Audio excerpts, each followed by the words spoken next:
This is the Lone Crater YouTube. We hope this video helps. You start by preparing your environment and decisions.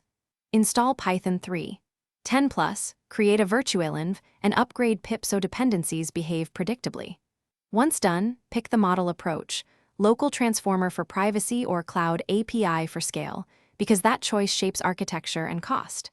Next, assemble a clean dataset of intents and example utterances.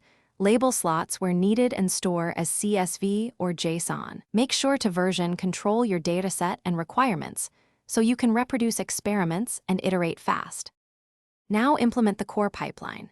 Start with modular code, separate data loaders, model wrappers, inference logic, and the API server so you can swap parts easily.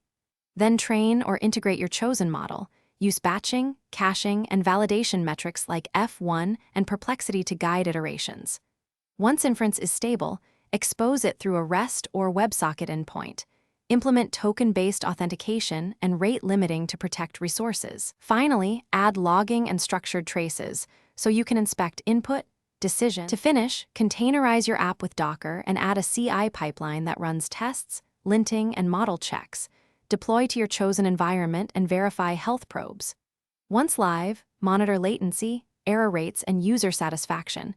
Collect sample conversations for continuous improvement. If something breaks, reproduce the issue using captured logs and a minimal test case. This isolates configuration or model failures. Make sure to roll back safely if needed, and apply fixes in a branch so production stays stable. Thanks for watching. Consider subscribing if we helped you.